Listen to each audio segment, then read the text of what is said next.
প্রিয় শিক্ষার্থীবৃন্দ, সকলকে আজকের এই ক্লাসে স্বাগত। আজকে আমরা আলোচনা করব জীবনানন্দ দাশের বিখ্যাত কবিতা 'সুচেতনা'। এটি ইন্টারমিডিয়েটে আগে ছিল না, এবছর যুক্ত করা হয়েছে। তো 'সুচেতনা' কবিতাটি আমার খুব একটি প্রিয় কবিতা। আমরা সাধারণত সুচেতনা বলতে একজন নারীকে বুঝে থাকি। জীবনানন্দ দাশের অন্য কবিতায় নারীর প্রাধান্য আছে, এখানেও নারী মনে হয়। কিন্তু সুচেতনা আসলে নারী নয়। সুচেতনা দ্বারা বোঝানো হয়েছে শুভ চেতনা। তাহলে এটা শুভ চেতনার পাশাপাশি আর কি হতে পারে? হ্যাঁ, এটা শুভ চেতনা হইতে পারে, ভালো চেতনা হতে পারে, ইতিবাচক চেতনা হতে পারে। কিন্তু অপশনে যদি সুন্দর চেতনা থাকে, তাহলে সুচেতনা দ্বারা কি সুন্দর চেতনা বোঝাতে পারে? তাহলে বলতে হবে না। উদাহরণস্বরূপ বলি, কাউকে ছোট করার জন্য নয়। যেমন পরীমণি অনেক সুন্দর নায়িকা। কিন্তু সে কি ততটা শুভ? সে কিন্তু ততটা শুভ নয়। অর্থাৎ সুন্দর হলেই কিন্তু সেটা শুভ হয় না। তাহলে সুচেতনা মানেই শুভ চেতনাই, সুন্দর চেতনা নয়। সুচেতনা মানেই ইতিবাচক চেতনা, ভালো চেতনা, কিন্তু সুন্দর চেতনা নয়।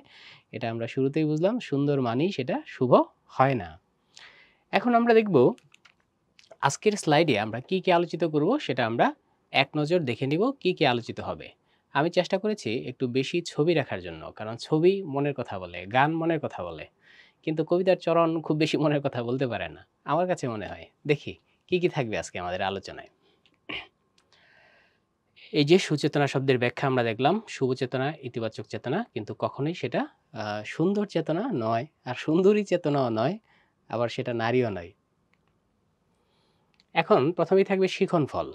এই পৃষ্ঠায় আমরা শিখনফল দেখতে পাচ্ছি, বাংলার প্রকৃতি এই কবিতার মধ্যে আছে। আর বর্তমান অবস্থা বলতে আমরা 1942 সাল দ্বিতীয় বিশ্বযুদ্ধের সময় যে অবস্থা সেটাকে বুঝি। এখানে আছে পৃথিবীকে সুন্দর করতে মানুষের মধ্যে সুচেতনা সৃষ্টি করতে হবে। শিখনফল মানুষকে মানুষ হিসেবে ভালোবাসতে শিখবে। আরও অনেকগুলো শিখনফল আমরা দেখতে পাবো। শিখনফল আমরা 8টি শিখনফল এখানে আছে, যেটা আমাদের কবিতার সাথে সাদৃশ্যপূর্ণ। জীবন দাশের জীবনী আমরা দেখতে পাবো, তার মা পিতা, জীবন দাশের শিক্ষা জীবন, জীবন দাশের কর্মজীবন, জীবন দাশের কবিতার বিষয়বস্তু। আর এই হচ্ছে তার বিখ্যাত রচনাসমূহ এই স্লাইডে আমরা দেখতে পাবো। এরপর জীবনানন্দ দাশ সম্পর্কে বিশেষ তথ্য, ট্রাম্পে তিনি মারা গিয়েছিলেন আমরা জানি। সুচেতনা বলতে আসলে আমরা যা বুঝি সেটা থাকবে এই স্লাইডে। প্রেম, সত্য, কল্যাণ ইত্যাদি প্রতিষ্ঠা। সুচেতনা জীবনানন্দ দাশ, এই কবিতাটাকে আমি কিছু লাল কালি দিয়েছি, কিছু আবার সবুজ কালি দিয়েছি। লাল কালিগুলো হচ্ছে খারাপ, মানে হতাশার কথা। এই কবিতায় কিন্তু প্রচুর পরিমাণে হতাশার কবিতা আছে, হতাশার কথা আছে। কারণ 1942 সাল বিশ্বযুদ্ধের সময়, হতাশার সময়। আবার তখন জীবনানন্দ দাশের সাংসারিক জীবনেও কি ছিল? টানাপোড়েন ছিল। তাহলে ২ হতাশা মিলিয়ে এখানে হতাশার অনেক কথা আছে, সেটা আমি লাল চরণ দ্বারা বুঝিয়েছি হতাশার চরণ। আবার এই কবিতায় আশাবাদের অনেক কবিতা আছে, আশাবাদ দ্বারা আমি বুঝিয়েছি সবুজ চরণগুলো হচ্ছে আশাবাদের চরণ। আমরা ব্যাখ্যায় একটু পর যাব। তাহলে ওভারঅল যদি জিজ্ঞাসা করা হয় কবিতাটা কি হতাশার কবিতা নাকি আশাবাদের কবিতা, তাহলে অ্যান্সার হবে আশাবাদের কবিতা। কেন অ্যান্সার হবে আশাবাদের কবিতা? কারণ আমরা পড়েছি শেষ ভালো যার সব ভালো তার। এই যে এখানে আছে শাশ্বত রাত্রির বুকে অনন্ত সূর্যোদয়। এই কথাটা সহজ কথা হচ্ছে, রাত শেষ হলেই, রাত আমাদের জীবনে খারাপ দিন, রাত হচ্ছে অন্ধকার, অন্ধকার আমরা কেউ পছন্দ করি না। আমরা সূর্যোদয় বা আলো পছন্দ করি। যেহেতু কবিতার শেষ চরণটা হয়েছে শাশ্বত রাত্রির বুকে সকলে অনন্ত সূর্যোদয়, তাই এটি একটি আশাবাদের কবিতা, হতাশার কবিতা নয়। এরপর আমরা দেখব 1942 সালের পৃথিবীর অবস্থা খুব খারাপ ছিল। এখানে আমরা বিশ্বযুদ্ধে কোথায় কি পরিমাণ প্রাণহানি হয়েছিল সেটা আমরা দেখব। বিশ্বযুদ্ধের অবস্থা, পাশাপাশি অন্যান্য যে সংকট আছে সেটাও দেখব। এখানে আমরা দেখব এই টোঠা যুদ্ধ, এটা আমাদের একটা বিশেষ এলাকার জানেন। সেই সময় 1942 সালেও এই জাতীয় সমস্যা ছিল। জীবনানন্দ দাশের পারিবারিক সংকট ছিল। একদিকে প্রেম ছিল, অপরদিকে স্ত্রী ছিল, সেটাও দেখব আমরা। এখন দেখব মূল বইয়ের টিকা থেকে, এই স্লাইডে আমরা দেখব মূল বইয়ের টিকা থেকে যেই শব্দগুলাকে আমাদের ফোকাস করতে হবে। এখানে দেখি হতাশার চিত্র আছে, আর এখানে হচ্ছে আশাবাদের চিত্র আছে। আমরা একটু পর বুঝে নেব।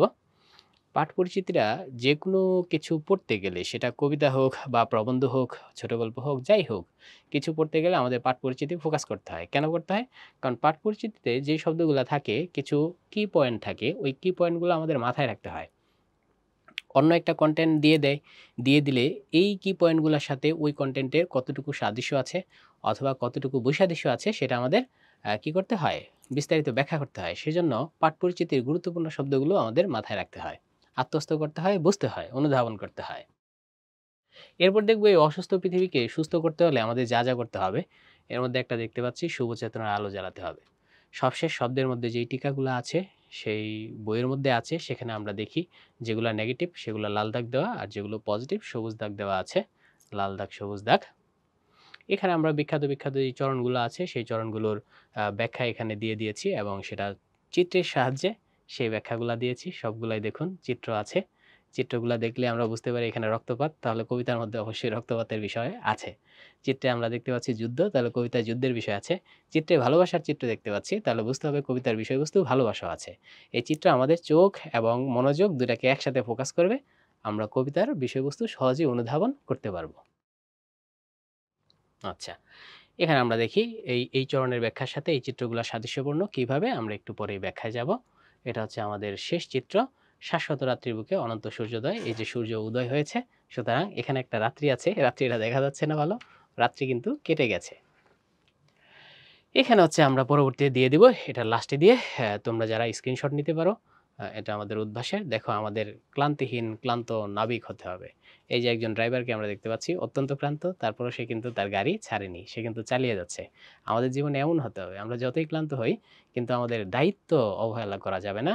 এই ড্রাইভারের মতো আমাদের জীবন চলতেই হবে, চলতেই হবে, যতই ক্লান্ত হই চলতে হবে। প্রয়োজনে আমরা স্টিয়ারিং এর উপর ঘুমিয়ে নিব, কিন্তু স্টিয়ারিং ছেড়ে দেওয়া যাবে না।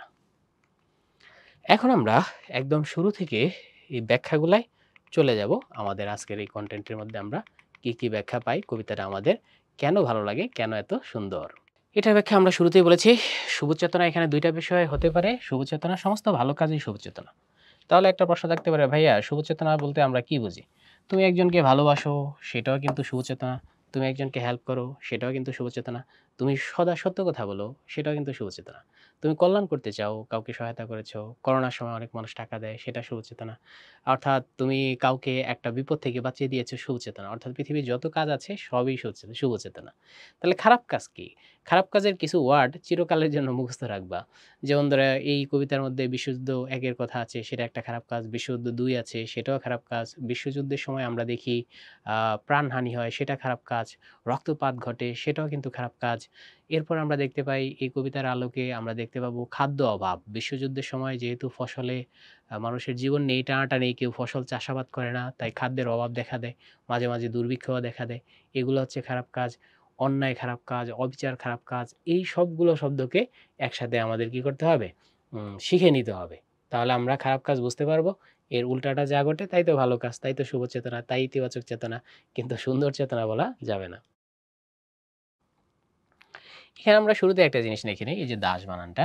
এই যে দাস, এটা একটা পদবী। কিন্তু আরেকটা দাস আছে, যেটা হচ্ছে আমরা বলি কালিদাস, চণ্ডীদাস। ওই দাস হচ্ছে দাসত্ব। এই দাস হচ্ছে এরকম। ২ টা পার্থক্য আমরা বুঝে নিলাম।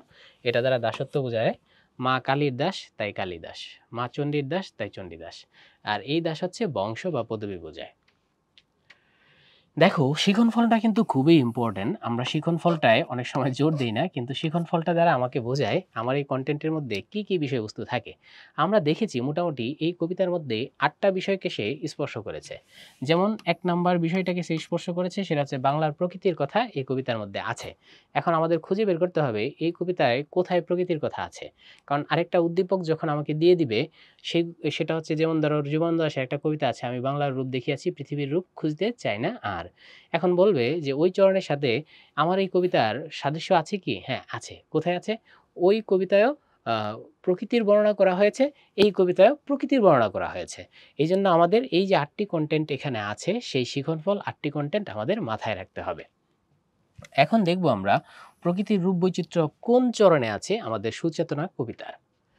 দেখো সেইখানে দারুচিনি বনানীর ফাঁকে এখানে একটা প্রকৃতি আছে, দারুচিনি এখানে একটা প্রকৃতি আছে, সেইখানে দারুচিনি বনানীর ফাঁকে নির্জনতা আছে। নির্জনতা কি? প্রশান্তি।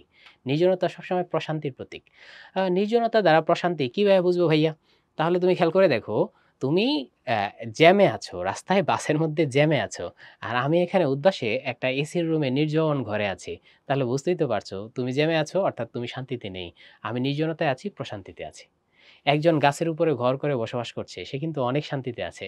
আরেকজন মনে করো এই শাহবাগে যেখানে সারাদিন আন্দোলন হয়, সেখানে ঘর করে বসবাস করছে, সে তো শান্তিতে নেই। তাহলে নির্জনতা হচ্ছে প্রশান্তির একটা প্রতিশব্দ বলতে পারো। তাহলে দেখো এই কবিতায় কিন্তু আরো প্রকৃতির বৈচিত্র্যের কথা আছে। কোথায় আছে? "এ বাতাস কি পরম সূর্যকরোজ্জ্বল।" এই যে দেখো কত সুন্দর বাতাসের কথা আছে। আমরা জানি আমাদের দক্ষিণা বাতাস সবসময় ভালো লাগে। আবার "এ বাতাস কি পরম সূর্যকরোজ্জ্বল।" সূর্য মানে সূর্য, কর মানে হচ্ছে আ আলো আলো আর হচ্ছে উজ্জ্বল মানে তো আলোকিত। তাহলে আমরা বুঝতে পারলাম এই সুন্দর বাতাস একটা সুন্দর সকালের কথা চিন্তা করো।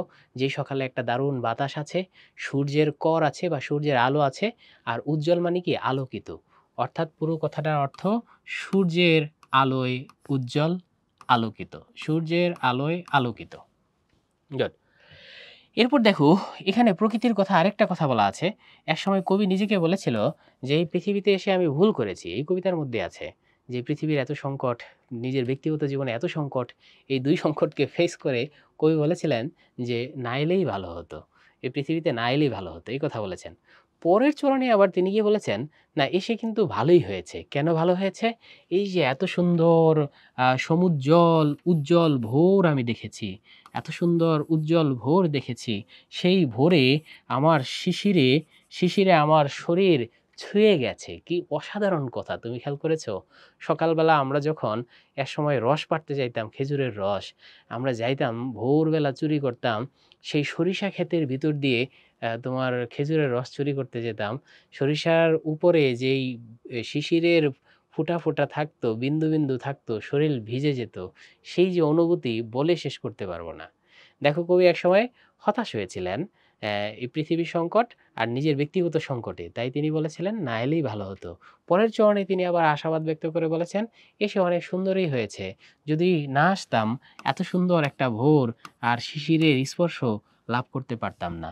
তাহলে দেখো এই কবিতার মধ্যে কিন্তু রূপবৈচিত্র্যের কথা আছে। এবার দেখি এই কবিতায় পৃথিবীর অবস্থান সম্পর্কে কি বলা আছে। আমরা জানি এই কবিতাটি বা বনলতা সেন প্রকাশিত হয়েছে ১৯৪২ সালে। তো তোমরা সবাই জানো ১৯৩৯ সাল, ১৯৪০ সাল বিশ্বযুদ্ধ চলমান, ১৯৪১ বিশ্বযুদ্ধ চলছে, ১৯৪২ বিশ্বযুদ্ধ চলছে, ১৯৪৩ এও বিশ্বযুদ্ধ চলমান, ১৯৪৪ এও চলমান, ১৯৪৫ এও বিশ্বযুদ্ধ চলমান। এই যে ওয়ার্ল্ড ওয়ার ২ চলছিল, ওয়ার্ল্ড ওয়ার ২ বিশ্বযুদ্ধ ২ চলছিল, এই লং টাইম এই বিশ্বযুদ্ধটা চলমান ছিল। তাহলে সেই সময়ের অবস্থা, পৃথিবীর অবস্থা সম্পর্কে আমরা জানতে পারবো। আমাকে কিন্তু এই কবিতাটা যখন পড়তে হয়, তখন কিন্তু ২০২৫ সালে থাকলে চিন্তা করলে হবে না। আমাকে চলে যেতে হবে ৮০ বছর পেছনে। ৮০ বছর পেছনে ১৯৪২ সালে আমাদের চলে যেতে হবে ২য় বিশ্বযুদ্ধের সময়। তাহলে বিশ্বযুদ্ধ মানেই সে সময় পৃথিবীর অবস্থা, সারা পৃথিবীতে যুদ্ধ চলমান, সারা পৃথিবীতে মারামারি চলছে, রক্তপাত চলছে, হানাহানি চলছে। সারা পৃথিবীতে তখন খাদ্য সংকট, বিশ্বযুদ্ধ হলে খাদ্য সংকট দেখা দেয়। খাদ্য সংকট চলছে, হিংসা চলছে। হিংসা মানে কি? তুমি আমাকে মেরে ফেলতে চাও, এটা একটা হিংসা। আমি তোমাকে মেরে ফেলতে চাই, এটা একটা হিংসা। এই ধ্বংসাত্মক হিংসা এসব চলমান। এবার দেখো এই যে পৃথিবীর অবস্থা যে খারাপ, এটা কতগুলা চরণে আছে। আমরা এখন এই পৃথিবীর অবস্থা খারাপ ৪ টা চরণটাকে এক করে দিয়েছি যাতে তুমি ৪ চরণের ব্যাখ্যা একসাথে শিখে নিতে পারো। এই যে দেখো আজকে অনেক, তাহলে আজকে বলতে আমরা কত সাল বুঝি? ১৯৪২ সালে অনেক রূঢ় মানে নিষ্ঠুর পৃথিবী। এই নিষ্ঠুর পৃথিবীতে আমার প্রাণ কি হাঁসফাঁস করে বলতে পারো। এই নিষ্ঠুর পৃথিবীতে কবির প্রাণ হাঁসফাঁস করে। তাহলে নিষ্ঠুর পৃথিবীর কি, কি সমস্যা আমরা পড়ে ফেলেছি? বিশ্বযুদ্ধ ১ ও কিন্তু কবি দেখেছেন। কারণ কবির জন্ম হয়েছে ১৮০০ কত সালে? ১৮৯৯ সালে কবির জন্ম। আর ওয়ার্ল্ড ওয়ার ১ হয়েছে তোমরা মোটামুটি সবাই জানো। ওয়ার্ল্ড ওয়ার ১ হয়েছে ১৯০০ কত সালে? ১৪ সালে, ১৯১৫ সালে, ১৯১৬ সালে, ১৯১৭ সালে, ১৯১৮ সালে। এই হচ্ছে ওয়ার্ল্ড ওয়ার ১।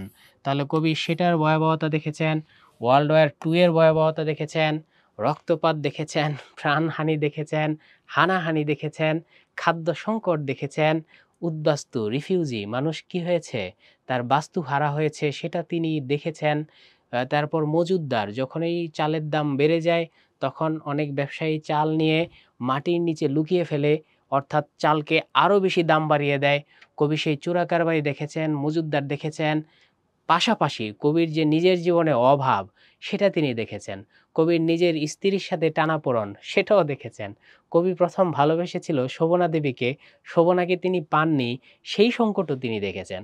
তাহলে একটা হচ্ছে সারা পৃথিবীর সামষ্টিক সংকট, আরেকটা হচ্ছে কবির নিজের ব্যক্তি সংকট, প্রেমহীনতা, বউয়ের সাথে ঝগড়া এবং টাকা নাই, সব অভাব কবি দেখেছেন। দেখেই কবি এতগুলা কথা বলেছেন, আজকে অনেক নির্মম পৃথিবী, পৃথিবীর গভীর গভীরতর অসুখ, পৃথিবীর অবস্থা খুব খারাপ। সবগুলা চরণের ব্যাখ্যা কিন্তু সেম হবে। আবার না এলেই ভালো হতো অনুভব করে। পৃথিবীতে এত নিষ্ঠুর পৃথিবী, নিজের কষ্ট, পৃথিবীর কষ্ট, বিশ্বযুদ্ধ, তাই তিনি বলেছেন না এলেই ভালো হতো। আবার বলেছেন দেখেছি যা হলো মানুষের যা হবার নয়। অর্থাৎ এই মানুষ মানুষকে মারছে, মানুষ মানুষকে হানাহানি করছে, রক্তপাত ঘটাচ্ছে, মানুষ মানুষের খাদ্য মাটির নিচে লুকিয়ে রাখছে। এই যে তিনি দেখেছেন, তিনি বলেছেন দেখেছি যা হলো এটা এবং যা হবে ভবিষ্যতে এরকম আকাম কুকাম চলতে থাকবে। আসলে মানুষের এসব হবার কথা না, যা মানুষের হবার নয় সেটাই পৃথিবীতে ঘটলো। মানুষ মানুষকে হত্যা করছে, এটা তো হওয়ার কথা না, তারপর মানুষ এটা করছে। তাই কবি ৪ টা কথা একসাথে বলেছেন। এই ৪ টা কথার মিনিং কিন্তু সেম। এক হচ্ছে আজকে রুরৌদ্রে ঘুরে প্রাণ, এটা হতে পারে পৃথিবীর গভীর গভীরতর অসুখ হতে পারে, না এলেই ভালো হতো অনুভব করে, এটাও হতে পারে। এই সবগুলা চরণের মানে কিন্তু কি হবে? এক হবে। এবং দেখেছি যা হলো মানুষের যা হবার নয়। এবার দেখব আমরা পৃথিবীকে সুন্দর আমরা করতে চাই, এই পৃথিবীকে অনেক বেশি সুন্দর আমরা করতে চাই, সেটা এই কবিতার কোথায় আছে? হ্যাঁ আছে। এই পৃথিবীকে আমরা সুন্দর করতে চাই বলতে এখানে বোঝানো হয়েছে এই পৃথিবীর আমরা কি ঘটাতে চাই? মুক্তি ঘটাতে চাই। দেখো কত সুন্দর একটা চরণ এখানে আছে। সুচেতনা মানে শুভচেতনার মাধ্যমেই। শুভচেতনা মানে কি? প্রেম। শুভচেতনা মানে কল্যাণ। শুভচেতনা মানে সাম্য প্রতিষ্ঠা। শুভচেতনা মানেই হচ্ছে পরোপকার। শুভচেতনা মানেই হচ্ছে মানুষের প্রতি ভালোবাসা, প্রকৃতির প্রতি ভালোবাসা। এই শুভচেতনার মাধ্যমেই, শুভচেতনার পথে আলো জ্বেলেই, মনে করে এটা একটা পথ, এই পথে আমরা কি জ্বালবো? সূর্য জ্বালবো, আলো জ্বালবো। এই শুভ চেতনার পথে আলো জ্বেলেই আমরা পৃথিবীকে কি করব? মুক্ত করব। একবারেই মুক্ত করব? ধুয়ে মুছে? না, পৃথিবী মুক্ত হতে অনেক সময় লাগবে। ধীরে ধীরে ক্রমমুক্তি মানে ধীরে ধীরে পৃথিবীকে আমরা মুক্ত করব, ভালো করব। এবং সে বলছে এই ক্রমমুক্তিটা কত বছর লাগবে? তাহলে অ্যান্সার হবে পরের চরণেই কবি বলেছেন শতাব্দীর, অনেক শতাব্দীর মনীষীর কাজ। তাহলে অনেক শতাব্দী, ১ শতাব্দী নয়, ১টা শতাব্দী হইতে পারে, ২টা শতাব্দী হইতে পারে। অনেক বিখ্যাত বিখ্যাত ব্যক্তি লাগবে, মহাত্মা গান্ধীর মতো ব্যক্তি লাগবে, নেলসন ম্যান্ডেলার মতো ব্যক্তি লাগবে, বিখ্যাত বিখ্যাত মনীষীদের মাধ্যমে এই পৃথিবী আস্তে আস্তে, রোকেয়ার মতো মনীষীদের মাধ্যমে আস্তে আস্তে আস্তে আস্তে এই পৃথিবী কি হবে? ক্রমমুক্তি লাভ করবে। সেটাও কিন্তু আছে। এরপর দেখো মানুষকে মানুষের মতো ভালোবাসতে হবে। আমরা দেখতে পাচ্ছি মানুষ মানুষকে কোপাকুপি করে, হানাহানি করে, কিন্তু সেটা কবি পছন্দ করেন নাই। কবি বলেছেন মানুষকে কি করতে হবে? মানুষের মতো ভালোবাসতে হবে। এটা তার চরণে আছে? হ্যাঁ আছে। কোথায় আছে? দেখো পৃথিবীর মানুষকে মানুষের মতো ভালোবাসা দিতে গিয়ে, তাহলে তিনি ভালোবাসার কথা বলেছেন। এরপর দেখি শিখন ফলে কি আছে? মানবের কল্যাণে ব্রতী হতে হবে, মানব কল্যাণ আমাদের করতে হবে। কি সুন্দর দেখো বলেছেন, এই বাতাস কি পরম সূর্য করজ্জ্বল। আমরা পড়েছি সূর্য করজ্জ্বল বলতে কি বুঝি? একটা ভোর কল্পনা করতে হবে যেখানে একটা সূর্য উঠেছে, কর মানে আলো আছে, উজ্জ্বল মানে আলোকিত। সূর্যের আলোয় আলোকিত একটা ভোর আমরা বানাবো। এত সূর্যের আলো যতটা আলোকিত, সূর্যের আলো যতটা আলোকিত, ততটা ভালো বানাবো কাকে? এই মানব সমাজকে আমরা ততটা ভালো বানাবো। খেয়াল করে দেখেছো? তাহলে সূর্যের আলো কত অসাধারণ না? তাহলে এই মানব সমাজকে আমাদের শত শত বছর পেরিয়ে হলেও এই মানব সমাজকে আমরা ভালো করে ছাড়বো, সুস্থ করে ছাড়বো। কিসের মতো সুস্থ করে ছাড়বো? তাহলে অ্যান্সার হবে সূর্যের আলোর মতো আলোকিত করে ছাড়বো এই মানব সমাজ। তাহলে আমরা দেখতেই তো পারি মানবের কল্যাণ আমরা ঘটিয়েই ছাড়বো। মানব সমাজের কল্যাণ আমরা ঘটিয়েই ছাড়বো। মানব সমাজের কল্যাণ আমরা করেই ছাড়বো। মানব সমাজকে আমরা কিসের মতো করব? সূর্যের আলোর মতো আলোকিত করে দিব। এবং সেই জন্য এটা করতে গেলে আমাদের কি করতে হবে জানো? আমাদের নাবিকের মতো হবে। ওই যে একটা ড্রাইভার দেখিয়েছিলাম তোমাদের শুরুতেই, সেই নাবিকটা কেমন ছিল বলো তো? অত্যন্ত ক্লান্ত ছিল, কিন্তু ক্লান্ত হলেও ক্লান্তিহীন। অর্থাৎ ক্লান্ত হওয়ার পরও সে কিন্তু স্টিয়ারিং ছেড়ে দেয় নাই। ঈদের সময় কিন্তু তুমি মাঝে, মাঝে যখন বাড়ি যাও এরকম দেখবা। কিছু ড্রাইভার থাকে একটু জ্যামে পড়লে ঈদের সময় তো ড্রাইভারদের রেস্ট থাকে না। একটু জ্যামে পড়লে জ্যামের মধ্যেই স্টিয়ারিং এর উপরে ঘুমিয়ে নেয়। তাহলে আমাদের জীবন হতে হবে সেরকম। সেই ক্লান্ত কিন্তু ক্লান্তিহীন ড্রাইভারের মতো বা নাবিকের মতো হতে হবে আমাদের জীবন। আমরা যদি এরকম সবাই মিলে পরিশ্রম করতে পারি তাহলেই কেবলমাত্র আমরা এই মানব সমাজকে ভালো করতে পারবো। কতটুক ভালো করতে পারবো? যতটা সূর্যের আলো ভালো। সূর্যের আলোকে কিন্তু আমরা পবিত্র বলি। আগুনকে আমরা পবিত্র বলি। আগুন সকল ভেজাল জিনিসকে পুড়িয়ে খাঁটি জিনিস আলাদা করে। তোমরা বোধহয় জানো। ধরো স্বর্ণের মধ্যে তুমি ভেজাল মিশিয়েছো। আগুনে দিবা। আগুনে দেওয়ার পর পুড়তে ভেজালটুকু ছাই হয়ে যাবে, খাঁটি সোনাটা আলাদা হয়ে যাবে। তাই এই যে আগুন এটাকে পবিত্রতার প্রতীক হিসাবে দেখা হয়। এই যে সূর্যের আলো এগুলাকে পবিত্রতা, শুদ্ধতার প্রতীক হিসাবে দেখা হয়, বিবেচনা করা হয়। লড়াই করে বেঁচে থাকার চেতনা আমরা এই কবিতা থেকে পাই। আসলে কি পাই? কোথায় আমরা সেটা পাই দেখি? পৃথিবীর মানুষকে মানুষের মতো ভালোবাসতে গিয়ে দেখো ভালোবাসার কথাও পাই, আবার ভালোবাসতে গিয়ে আমাদের লড়াই করতে হয়। আমারই হাতে নিহত, আমারই হাতে নিহত। দেখো আমাদের হাতে মানুষ নিহত হচ্ছে। যুদ্ধের কথাই বলো, বাংলাদেশের মুক্তিযুদ্ধের কথাই বলো। এখানে কি মুক্তিযুদ্ধের প্রসঙ্গ আছে? তাহলে বলতে হবে এই চরণে আছে। এখন যুদ্ধ সম্পর্কে আমরা এতক্ষণ নেগেটিভ সব বলছি। যুদ্ধ খারাপ, ১ম বিশ্বযুদ্ধ খারাপ, ২য় বিশ্বযুদ্ধ খারাপ, যুদ্ধের সময় জিনিসপত্রের দাম বাড়ে, যুদ্ধের সময় খাদ্য সংকট দেখা যায়, চোরাকারবারি বাড়ে, যুদ্ধের সময় মানুষ তার ঘর হারা হয়, গৃহ হারা হয়, সব পড়েছি। তারপরও কবি কিন্তু একটা জায়গায় বলেছেন যে যুদ্ধ কিছু হইলেও যুদ্ধের উপকার আছে। দেখো আমার হাতে আমার ভাই মারা যাচ্ছে। তুমি ইয়ের কথাই চিন্তা করো মুক্তিযুদ্ধের সময় দেখো মানুষের হাতে মানুষ মারা যাচ্ছে। তারপরে তো আমরা সেই যুদ্ধ করেই তো আমরা কি করেছি? ন্যায় প্রতিষ্ঠা করেছি। এ কথাই এখানে আছে দেখো। দেখেছি আমারই হাতে হয়তো নিহত আমারই ভাই-বোন, বন্ধু পরিজন পড়ে আছে। অর্থাৎ মানুষের হাতে মানুষ মারা যাচ্ছে। তারপরে এর একটা একটু হইলেও পজিটিভ দিক আছে। সেটা হচ্ছে এর মাধ্যমে সমাজে কি প্রতিষ্ঠিত হয়? ন্যায় প্রতিষ্ঠিত হয়। লড়াই করে সংগ্রাম করে ন্যায় আদায় করতে হয়। আমরা যদি সেই যুদ্ধটা না করতাম, লড়াই না করতাম, তাহলে আমরা কি ন্যায় প্রতিষ্ঠা করতে পারতাম? পারতাম না। যুদ্ধ তো আমাদের উপর চাপিয়ে দেওয়া হয়েছে। যদি বলে এই কবিতার সাথে ভাষা আন্দোলনের কোনো সাদৃশ্য আছে, তাহলে বলতে হবে আংশিক আছে। কিভাবে আছে? ভাষা আন্দোলনও আমরা কি করেছি? এই ন্যায় প্রতিষ্ঠা করেছি কিসের মাধ্যমে? এই মারামারি কাটাকাটির মাধ্যমে। অর্থাৎ মারামারি খারাপ হলেও কিছু মারামারি যখন চাপিয়ে দেয় তখন সেটা ভালো হয়ে যায়। সেটা আবার এই চরণের মধ্যে ইঙ্গিত দেওয়া হয়েছে যে লড়াই করে বেঁচে থাকার চেতনা আমরা এখানে পেয়েছি। মানুষের হাতে মানুষ মারা যাচ্ছে। কিন্তু তারপরও কেন এই মানুষের মৃত্যু? ভালো কিছু এস্টাবলিশ করার জন্য, প্রতিষ্ঠা করার জন্য। দেখো এখানে একটা শিকনফল আমরা দেখছি যে পৃথিবীর গুরুত্ব আমরা বুঝতে পারবো। এই পৃথিবীকে আমরা অবহেলা করি। আমরা মোটামুটি সবাই জানি এই পৃথিবীর প্রকৃতি আমরা নষ্ট করছি, গাছপালা কেটে ফেলছি, পৃথিবীকে ধ্বংস করে দিচ্ছি, ঠিক না? এই পৃথিবীর গুরুত্ব আমরা বুঝি না। কিন্তু তুমি খেয়াল করে দেখো, অনেকেই বলে থাকেন যে এই পৃথিবীটা হচ্ছে কার মতো জানো? পৃথিবীটাকে তুলনা করে থাকেন পৃথিবী ইকুয়ালস টু হচ্ছে মা। পৃথিবীর সাথে মা, তাই পৃথিবীকে কিন্তু ধরিত্রী বলা হয়। পৃথিবীর সাথে মায়ের সাদৃশ্য কোথায় খেয়াল করে দেখো। মা তোমাকে কোলে রাখে, এই পৃথিবী তোমাকে কিন্তু কোলে ঠাঁই দেয়। মা তোমাকে খাওয়ায়, দুগ্ধ পান করায়, এই পৃথিবী কিন্তু আমাদের খাওয়ায়। পৃথিবী কি আমাদের আসলেই খাওয়ায়? হ্যাঁ। আমাদের ফসলটা কে দেয়? এই পৃথিবী তো দেয়। আবার জানি আমাদের জীবনের একটা বিশাল সূত্র আছে। কি সূত্র? পানি যদি না থাকে তাহলে মানুষের কখনো জীবন থাকতে পারে না। সেটাও কে দেয়? পৃথিবী দেয়। তাহলে মায়ের যতটা গুরুত্ব এই পৃথিবীর ততটা গুরুত্ব। তাই এই পৃথিবীর প্রত্যেকটা প্রকৃতিকে, প্রত্যেকটা মাটিকে আমাদের ভালোবাসা উচিত। তাই এই কবিতার মধ্যে আছে যে পৃথিবীর গুরুত্ব তোমাকে বুঝতে হবে। পৃথিবী কার মতো? মায়ের মতো। সে আমাকে ফসল দিয়ে খাওয়ায় রাখে, সে আমাকে পানি দিয়ে বাঁচায় রাখে, সে আমাকে আবহাওয়া দেয়, সে আমাকে কোল দেয়, ঠাঁই দেয়। যেরকম মা আমাকে কোল দেয়, ঠাঁই দেয়, খাবার দেয়, সব দেয়, ভরসা দেয়। প্রকৃতির প্রতি ভালোবাসা জাগ্রত করে আমাদের এই সুচেতনা কবিতা। কেন? দেখো এই পৃথিবীর মুক্তি ঘটাতে সহায়তা করে। আমরা এই চরণটা আগে ব্যাখ্যা করেছিলাম। সেটা হচ্ছে কবি একসময় এই পৃথিবীর সংকট আর নিজের ব্যক্তিক সংকট, ব্যক্তিক সংকট কি? প্রেম একদিকে, সংসার একদিকে, ২ টা নিয়ে টানাপোড়েন, টাকা নাই, ব্যক্তিক সংকট। এই ২ সংকটের কারণে কবি একসময় কিন্তু বলেছিল না এলেই ভালো হতো অনুভব করে। পৃথিবীতে সে আসতেই চান নাই। পরের চরণে আবার তিনি বলেছেন এসে একটা বিশাল লাভই হলো। কি লাভ হলো বলো তো? এই যে সুন্দর সমুজ্জ্বল ভোর আমি দেখেছি এবং সেই ভোরে আমার শরীর স্পর্শ করেছে কে? শিশির। সুতরাং এই যে সৌন্দর্য কবি পেয়েছেন, এতে কবি কি হয়েছেন? মুগ্ধই হয়েছেন। আমারও মাঝে, মাঝে ব্যাপক পরিশ্রমে মনে হয়, একটু পরিশ্রম, একটু নিজের ব্যক্তিক সংকট মনে হয়, ধ্যাৎ পৃথিবীতে কেন আসলাম? দাউদ হায়দার একটা কথা বলেছিল, আমার জন্মটাই আজন্ম পাপ, অর্থাৎ আমার জন্মটাই একটা পাপ ছিল। তা আমারও মাঝে, মাঝে মনে হয় পৃথিবীতে আসার অর্থ কী? যখন আমি সেন্ট মার্টিন ঘুরতে দেখতে যাই, যখন আমি সাজেকের মেঘ দেখি তখন আমার মনে হয় না পৃথিবীতে আসা কি ছিল? সার্থক ছিল।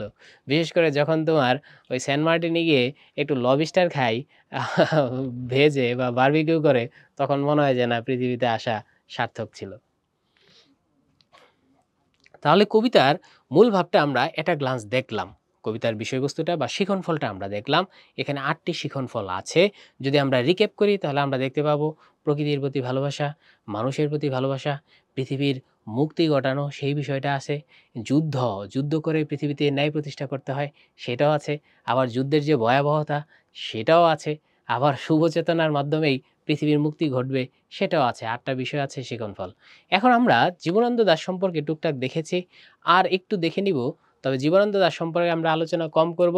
আমরা আবার ফিরে যাব কবিতায়। জীবনানন্দ দাশের মাও একজন কবি ছিলেন। মোটামুটি জানি ১৮৯৯ সালে জীবনানন্দ দাশ জন্মেছেন। আরেকজন কবিকে আমি এখানে ছবি এঁকে দিচ্ছি। উনি কিন্তু নারী নন। ইনি হচ্ছেন আমাদের কাজী নজরুল ইসলাম এবং জেলখানার মধ্যে ঢুকে আছেন সেটাও দেখাইয়া দিলাম। কাজী নজরুলের জন্ম কিন্তু ১৮০০ কত? দেখো কাজী বিদেশি শব্দ হওয়ার কারণে এখন আমাদের কাজী এভাবে লিখতে হয়। কিন্তু তার নামেরটা দীর্ঘ ইকারেই আমরা লিখব। এই কাজী নজরুলের জন্মও কিন্তু ১৮০০ কত? ৯৯। তাহলে নজরুলও ৯৯, জীবনানন্দ দাশও কিন্তু ৯৯ সমসাময়িক কবি। ১৮৯৯ সালে তিনি বরিশালে জন্মগ্রহণ করেছেন, এটা পরীক্ষায় আসে। এবং তার পিতা একজন টিচার ছিলেন। তিনি নিজেও চিরকাল কি ছিলেন? স্কুলের শিক্ষক ছিলেন। তার মা কুসুম কুমারী দাস, এই যে তোমরা কুসুম কুমারী দাসের ছবি দেখতে পাচ্ছ, তিনি একজন কি ছিলেন? কবি ছিলেন। তার একটা বিখ্যাত কবিতা আছে আদর্শ ছেলে, আমাদের দেশে হবে সেই ছেলে কবে, কথায় না বড় হয়ে কাজে বড় হবে। আর বরিশালটা কোথায় অবস্থিত? তোমরা সবাই জানো বরিশালটা হচ্ছে এই সমুদ্রের পাশে এই স্থানটাতে অবস্থিত। আচ্ছা, এবার আমরা দেখব এই ব্রজমোহন, যারা সংক্ষেপে বিএম কলেজ বলা হয় বরিশালে, এই বিএম কলেজটা সম্পর্কে তোমরা জানো, যারা জানো তারা জানো যে এটা সবার আগে ছিল ব্রজমোহন স্কুল। স্কুলটা কিন্তু এখনো আছে। এরপর হচ্ছে সেটা বিএম কলেজ হয়েছে। তাহলে তিনি এই স্কুলে তার বাবা শিক্ষকতা করেছেন, এই স্কুলে তিনি লেখাপড়া করেছেন, বিএম কলেজে তিনি লেখাপড়া করেছেন। তিনি নিজেও কিন্তু একসময় বিএম কলেজের কি হয়েছিলেন? টিচার হয়েছিলেন। দেখো, তিনি ব্রজমোহন স্কুলে লেখাপড়া করেছেন, যেটা বিএম স্কুল, বিএম কলেজ, সেখানে লেখাপড়া করেছেন। স্কুলটা এখনো আছে, কলেজের পাশে স্কুলটা আছে। সেই বিএম স্কুল একসময় কি হয়ে গেছে? কলেজ, সেখানে তিনি লেখাপড়া করেছেন কলকাতায়। এটা হচ্ছে বিএম স্কুল অ্যান্ড কলেজ। এটা হচ্ছে প্রেসিডেন্সি কলেজ, কলকাতার প্রেসিডেন্সি কলেজে তিনি লেখাপড়া করেছেন। এরপর তিনি আবার দেখি ইংরেজি সাহিত্যে লেখাপড়া করেছেন। ইংরেজি সাহিত্যে লেখাপড়া করেছেন কলকাতা বিশ্ববিদ্যালয়ে। এটা হচ্ছে কলকাতা বিশ্ববিদ্যালয়, এখানে তিনি লেখাপড়া করেছেন। তাহলে তিনি একজন উচ্চশিক্ষিত মানুষ ছিলেন, কিন্তু অভাবী ছিলেন, টাকার অভাব ছিল। এবার আসে অধ্যাপনা। তার জীবনে তিনি প্রচুর জায়গায় অধ্যাপনা করেছেন। আর সাংবাদিকতা। তার পেশা বলতে আসলে আমরা ২ টাই বুঝি। অধ্যাপনা, সাংবাদিকতা। মাঝখানে ব্যবসা করেছিল ভাইয়ের কাছ থেকে টাকা নিয়ে। ওই ব্যবসা করে তোমার উনি কি হয়েছেন? লুজার হয়েছেন। সেই হিসাবে তাকে ব্যবসায়ী হিসেবে বলা যায় না, সাংবাদিক হিসেবে বলা যায়, আর তাকে অধ্যাপক হিসেবে বলা যায়। আমরা একটা অধ্যাপনা রেখেছি। তিনি কতগুলো জায়গায় অধ্যাপনা করেছেন দেখো। কলকাতা সিটি কলেজে করেছেন, বাগেরহাট কলেজে করেছেন, দিল্লিতে করেছেন, ব্রজমোহন কলেজ যেটাকে আমরা বরিশালের বিএম কলেজ বলি সেটাকেও করেছেন। একসময় দেশ ভাগ হয়েছেন। দেশ ভাগ হওয়ার পর বাংলাদেশ ছেড়ে দিয়ে তিনি কোথায় চলে গেলেন? কলকাতায় চলে গেলেন, আর বাংলাদেশে থাকলেন না। সেখানে গিয়ে খড়গপুরে অধ্যাপনা করেছেন, বারিশা কলেজ, হাওড়া কলেজ, সব জায়গায় অধ্যাপনা করেছেন। সব আমাদের লাগবে না, যদি কখনো পরীক্ষায় আসে শুধু এটা আসবে। এখন একটা জিনিস তোমরা খেয়াল করে দেখো, আমি কয়েকটা সাল দিয়েছি। যেমন ধরো এখানে ২৯ থেকে ৩০ পর্যন্ত তার চাকরি ছিল। এবার দেখো এখানে আবার ৩৫ সাল, অর্থাৎ মাঝখানে ৫ বছর তার কি নাই? কোনো ধরনের চাকরি নাই। তাহলে এই সময়টা তিনি বেকার ছিলেন। তো বেকার হইলেই তো তার বউয়ের সাথে তার ঝামেলা হবে, আর্থিক টানাপোড়েনের কারণে ঝামেলা। আবার দেখো এখানে ৪৬ পর্যন্ত আছে। এরপর দেশটা ভাগ হয়ে গেল ১৯৪৭ সালে দেশ ভাগ হইলে তোমরা জানো। দেশ ভাগ হওয়ার পর আবার দেখো ৪৬ থেকে ৫১, এখানে আবার ৫ বছর। এখানেও কিন্তু ৫ বছর তার কোনো চাকরি নেই। তাহলে তার জীবনে তার স্ত্রীর সাথে যে তার বনিবনা ভালো ছিল না, এটা দেখো ১০ বছরেই তার জীবনে কি নেই? চাকরি নেই। তাহলে তো এই সমস্যা হবেই। জীবনানন্দ দাশের রচনার বৈশিষ্ট্য, এক হচ্ছে গ্রাম বাংলার নিসর্গের কবিতা আছে, প্রচুর পরিমাণে আছে। এটা একটু বেশি পরীক্ষায় আছে, তোমরা পড়েছ।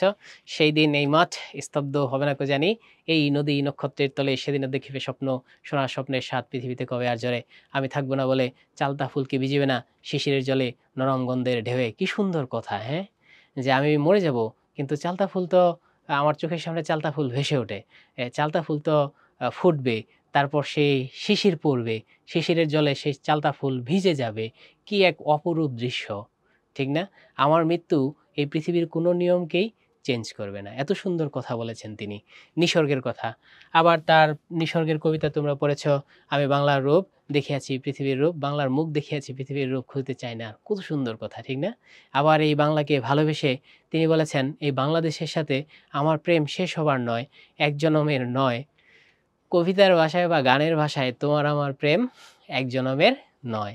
এটাকে তিনি এভাবে না বলে কত সুন্দরভাবে বলেছেন, এই বাংলাদেশকে ভালোবাসতে আমি আবার আসবো, আবার আসিব ফিরে, ধান সেইটির তীরে বাংলায়, হয়তোবা মানুষ নয়, শঙ্খ চিল শালিকের বেশে, ভোরের কাউয়া হয়ে এই কার্তিক নবান্নের দেশে। আসলে এটা কাউয়া নয়, কাক হবে আর কি। যাই হোক, ভোরের কাউয়া হয়ে এই কার্তিক নবান্নের দেশে, কুয়াশার বুকে ভেসে ভেসে একদিন আসিবে এই কাঁঠাল ছায়ায়। এই যে কাঁঠাল ছায়া মনে পড়ে, হয়তো হাঁস হব। কি কথা! আমি আবার হাঁস হয়ে বাংলাদেশে আসবো, এদেশকে ভালোবাসবো। এক কিশোরী থাকবে, কিশোরীর ঘুঙুর রহিবে লাল পায়, সেই কিশোরীর পায়ে থাকবে লাল আলতা দেওয়া পা। তারপর আমি হাঁস হব, কিশোরী সেই লাল আলতার পায়ে হাঁসের পেছন পেছন দৌড়াবে। দৌড়াতে দৌড়াতে আমি সেই কিশোরীকে ফাঁকি দিয়ে চলে যাব কলমির জলে। সারাদিন কেটে যাবে সেই কলমির গন্ধ ভরা জলে ভেসে ভেসে। আবার আসিব আমি এই বাংলার নদী, মাঠ, ক্ষেত ভালোবেসে। কি অসাধারণ কথা! এদেশের প্রতি, এদেশের নেচারের প্রতি তার ভালোবাসা অসীম, কখনোই শেষ হবে না। এরপর তিনি রবীন্দ্রনাথ ঠাকুর তাকে বলেছেন চিত্ররূপময়তার কবি। চিত্ররূপময়তা কি? এই যে আমি একটা কবিতা বলেছিলাম, সেখানে দেখলাম একটা চালতা ফুল আছে, চালতা ফুলে শিশিরে ভেজে গেছে, সেটা একটা চিত্ররূপময়তা চোখের সামনে ভেসে ওঠে। আবার আমরা একটু আগে পড়লাম, আমি একটা হাঁস হব, কিশোরী থাকবে, সেই কিশোরীর পা ভেসে ওঠে, লাল আলতা ভেসে ওঠে, তারপর সেই কিশোরী হাঁসের পেছনে দৌড়াচ্ছে। এই চিত্রগুলা কিন্তু আমার চোখের সামনে ভেসে ওঠে। এই যে চিত্র ভেসে ওঠা, এটাকেই বলা হয় চিত্ররূপময়তা। তাহলে আমরা মোটামুটি সব বুঝলাম, আলো, আঁধার ইত্যাদি সব তিনি ব্যবহার করেছেন। এখন আমরা দেখব তার বিখ্যাত বিখ্যাত গ্রন্থ। তার যে প্রথম গ্রন্থ সেটা হচ্ছে ঝরাপলক, এটা মাঝে মাঝে পরীক্ষায় আসে। আমরা যেটা পড়ছি সুচেতনা, বনলতা সেন 1942 সাল, এটা পরীক্ষায় আসে। আমরা সব দিয়ে দিয়েছি। এই যে ঝরাপলক, এটি তার প্রথম। ধূসর পাণ্ডুলিপি, বনলতা সেন, এটি আমাদের জন্য ইম্পর্টেন্ট। সুচেতনা কবিতা এটা থেকে।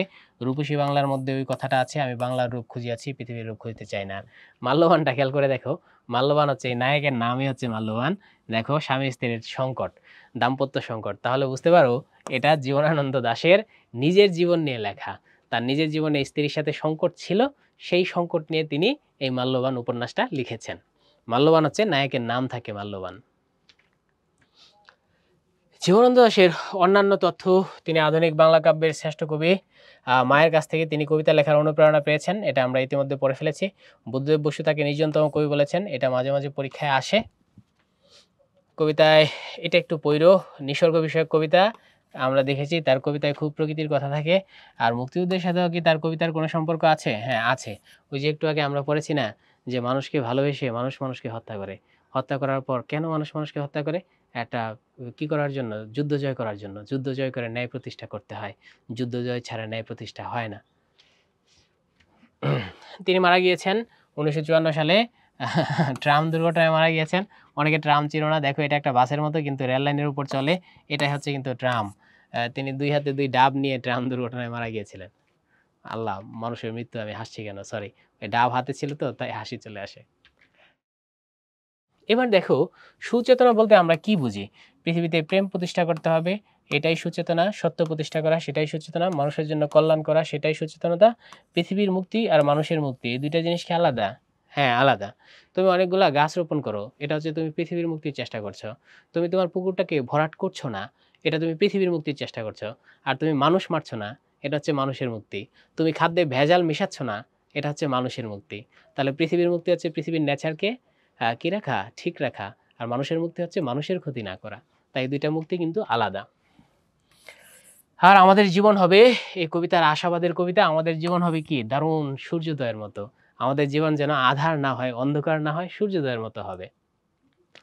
এখন দেখো, এই কবিতার যেগুলো হতাশা আছে, আশার বাণী আছে, সব আছে। আমরা বলেছি কবিতা কি তাহলে হতাশার কবিতা না আশার কবিতা? তাহলে আশার কবিতা। দেখো, কবিতায় অনেক হতাশার কথা আছে। এই যে হতাশার কথা আমরা প্রথম চরণে পড়েছিলাম, আজকে অনেক রুরো রুদ্রে ঘুরে প্রাণ, অর্থাৎ এই পৃথিবীর কঠোরতায় আমার প্রাণ কি হয়ে গেছে, আমার প্রাণ বিষণ্ণ হয়ে গেছে। আবার তিনি এখানে ২ নম্বরে বলেছেন পৃথিবীর গভীরতর অসুখ, এত বিশ্বযুদ্ধ, খাদ্য সংকট, এত অভাব, পৃথিবীর গভীরতর ঔষধ। আবার তিনি বলেছেন এই পৃথিবীতে এত সংকট, এই যুদ্ধ, নিজের ব্যক্তি জীবনে সংকট না এলেই ভালো হতো। আবার তিনি বলেছেন মানুষ মানুষকে হত্যা করছে।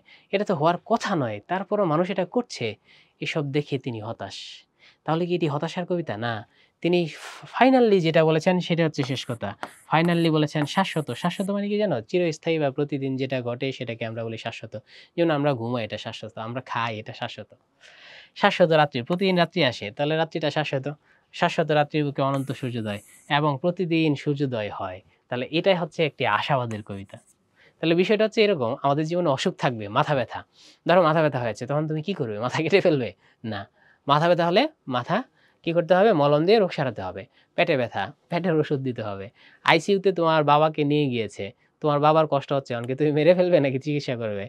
তাহলে তাকে কি করতে হবে? তাকে নতুন করে চিকিৎসা করতে হবে। এবার ধরো প্রেমে বিচ্ছেদ ঘটেছে, এখন তুমি কি সুইসাইড খাবে? না, সুইসাইড খাওয়া যাবে না। প্রেমে বিচ্ছেদ ঘটেছে মানে কি আরেকটাকে খুঁজে বের করতে হবে। তাহলে জীবনানন্দ দাশের কবিতাটা মূলত হচ্ছে এই ধরনের আশার কবিতা। পৃথিবীর অসুখ হয়েছে তাকে মলম দিতে হবে। পৃথিবীর ব্যাধি হয়েছে তাকে পরিচর্যা করতে হবে, সুস্থ করতে হবে, ভালোবেসে সুস্থ করতে হবে। এই হচ্ছে মূল ঘটনা। তাহলে দেখো হতাশার কথা সুচেতনা সম্পর্কে কবি ২ টা কথা বলেছেন। একটা কথা বলেছেন সুচেতনা তুমি এক দূরতর দ্বীপ। অর্থাৎ সুচেতনা মানুষের মধ্যে এভেইলেবল নয়। বিষয়টা আমি তোমাকে বোঝাই। যেমন ধরো এখানে ১ টা মানুষ, ২ টা মানুষ, ৩ টা মানুষ, ৪ টা মানুষ, ৫ টা মানুষ, ৬ টা মানুষ, ৭ টা, ৮ টা, ৯ টা, ১০ টা মানুষ দেখলাম। এই ১০ টা মানুষের মধ্যে দেখা গেছে সবই কি খারাপ। এই মাত্র একটা মাত্র লোকই কি ভালো। তাহলে দেখা যায় সুচেতনা সবার মধ্যে কি নয়? সচরাচর নয়। এই একটা কথা তিনি বলেছেন। এই আমাদের যে পাঠ আছে, পাঠের শেষে আমাদের লেখা থাকে যে শুভ চেতনা এটা মানুষের মধ্যে সচরাচর নয়। এই অর্থে শুভ চেতনাকে তিনি ব্যাখ্যা করেছেন। আরেক জায়গায় তিনি গিয়ে বলেছেন, কি বলেছেন? সেখানে বলেছেন, "এই পৃথিবী নির্জনতায়, এই পৃথিবীতে এত যুদ্ধ আছে, এত রক্তপাত আছে, এত নির্জনতা আছে। এই সমস্ত যুদ্ধের কারণে, রক্তপাতের কারণে, নির্জনতার কারণে সুচেতনা নিঃশেষ হয়ে যায় না।" তাহলে এখানে ২ টা জিনিস। একটা হচ্ছে সুচেতনা বা শুভ চেতনা মানুষের মধ্যে বিরাজমান থাকবেই। পৃথিবীতে যতই যুদ্ধ হোক, শুভ চেতনা বিরাজমান থাকবে। পৃথিবীতে যত রক্তপাত হোক, শুভ চেতনা বিরাজমান থাকবে। পৃথিবীতে যতই নির্জনতা থাকুক, শুভ চেতনা পৃথিবীতে বেঁচে থাকবে, সে কখনো নিঃশেষিত নয়। তাহলে এক জায়গায় জোর দেওয়া হয়েছে শুভ চেতনা হচ্ছে পৃথিবীতে নিঃশেষিত হয় না। আরেক জায়গায় জোর দেওয়া হইছে যে শুভ চেতনা পৃথিবীতে বিরল, সচরাচর নয়, সকলের মধ্যে এটা দেখা যায় না। এটা যেহেতু সচরাচর নয়, সকলের মধ্যে দেখা যায় না, তাই এটা অনেক, অনেক দূরে, পৃথিবী থেকে অনেক দূরে। সেটা কোথায়? একদম শ্রীলঙ্কার দ্বীপের কাছে। শ্রীলঙ্কাকে একসময় দারুচিনি দ্বীপ বলা হতো। দারুচিনি দ্বীপ মানে যদি তোমরা আমাদের দারুচিনি দ্বীপ ভাবো তাহলে ভুল করবা। সেই এই সুচেতনা অনেক দ্বীপের মতো হয়ে গেছে। সেই দ্বীপ আবার চলে গেছে সেই বিকেলের নক্ষত্রের কাছে আরো অনেক, অনেক দূরে। তাহলে আমি যদি রিক্যাপ করি তাহলে সুচেতনা সম্পর্কে আমরা ২ টা ব্যাখ্যা পাইলাম। ২ টা ব্যাখ্যা একসাথেই দিবা। একটা হচ্ছে এই পৃথিবীর রক্তে, যুদ্ধে, নির্জনতায় সুচেতনা কখনোই শেষ হয়ে যায় না, নিঃশেষ হয়ে যায় না। আরেকটা হচ্ছে এই সুচেতনা পৃথিবীতে সচরাচর নয়, সুচেতনা অনেক দূরে, এক দ্বীপের মতো নক্ষত্রের কাছে অনেক দূরে। তাহলে শুভ চেতনা নিয়ে ২ টা কথা এখানে আছে। তাহলে শুভ চেতনা তুমি এক দূরতর দ্বীপ বিকেলের নক্ষত্রের কাছে, সেইখানে দারুচিনি বনানীর ফাঁকে নির্জনতা আছে। ঠিক আছে। এইটা দেখো হতাশার চরণ। আবার এইটাই কিন্তু আশাবাদের চরণ। এখানে বলছে সুচেতনা দূরতর দ্বীপের মতো হয়ে গেছে। সে একবারে সেই নক্ষত্রের কাছে চলে গেছে। অর্থাৎ সুচেতনা মানুষের মধ্যে সচরাচর নয়, মানুষের মধ্যে খুব বেশি পাওয়া যায় না। আবার পরের চরণেই তিনি আশাবাদের কথা বলেছেন। তিনি বলেছেন, যদিও সে অনেক দূরে চলে গেছে, কিন্তু যেই মনটায় সুচেতনা আছে, যেমন ধরো এটা একটা সুন্দর মন, সুচেতনার মন। আরেকটা কালার আমি নেই। যেমন ধরো এটা একটা খারাপ মানুষের মন। তাহলে এটা সুচেতনার মন, এটা খারাপ মানুষের মন। তোমরা জানো যে খারাপ মানুষের মনের মধ্যে কি থাকে? খারাপ মানুষের মনের মধ্যে থাকে কষ্ট বা যন্ত্রণা। আর শুভ চেতনার মনের মধ্যে কি থাকে বলো তো? এটার মধ্যে থাকে প্রশান্তি। প্রশান্তিটা আমি সবুজ কালি দিয়ে আঁকি তাহলে সুন্দর হবে। যেটা শুভ চেতনা তার মনে থাকে কি? প্রশান্তি। এই প্রশান্তি এটা হচ্ছে প্রশান্ত মন, আর এটা হচ্ছে কষ্ট ভরা মন। এই মনটা কেন প্রশান্ত? কারণ এর মধ্যে শুভ চেতনা আছে। সে কথাই বলছে যে শুভ চেতনার যেই মন আছে সেই মনের মধ্যে বনানীর ফাঁকে যতটা প্রশান্তি, ততটা প্রশান্তি, নির্জনতা মানে প্রশান্তি এই হৃদয়ের মধ্যে আছে। তাহলে এই হৃদয়টার মধ্যে প্রশান্তি আছে কিসের মতো? এক বনানীর ফাঁকে নির্জনতার প্রশান্তি এই হৃদয়টায় আছে। তার প্রথম ২ চরণ হতাশার, পরের ২ চরণ কিন্তু আশাবাদের। আবার দেখো এখানে তিনি বলেছেন যুদ্ধ সম্পর্কে। যুদ্ধ সম্পর্কে তিনি বলেছেন, দেখো যুদ্ধ সম্পর্কে তার ভাবনাটা কি? জেনারেলি তিনি যুদ্ধকে খারাপ হিসেবেও দেখিয়েছেন। আবার মাঝে, মাঝে বলেছেন যুদ্ধ, একবার দেখিয়েছেন যুদ্ধ খারাপ। আবার তিনি একসময় দেখিয়েছেন যুদ্ধটা মাঝে, মাঝে লাগে। তারপর তিনি বলেছেন যুদ্ধটা লাগলেও যুদ্ধটাই মূল কথা নয়, মূল কথা হচ্ছে কি ভালোবাসা। ভালোবাসায় আমরা ৩ টা টিক চিহ্ন দিলাম। যুদ্ধ খারাপ তিনি কোথায় বলেছেন? দেখো আমি ক্রস চিহ্ন দিলাম। যুদ্ধ খারাপ তিনি বলেছেন কোথায়? এই যে পৃথিবীর গভীর, গভীরতর অসুখ এখন, তখন যুদ্ধ চলছে। ঠিক না? না এলেই ভালো হতো অনুভব করে। তখনও তিনি যুদ্ধের খারাপ দিকটা দেখিয়েছেন। এরপর তিনি দেখিয়েছেন কি? দেখেছি যা হলো মানুষের যা হবার নয়।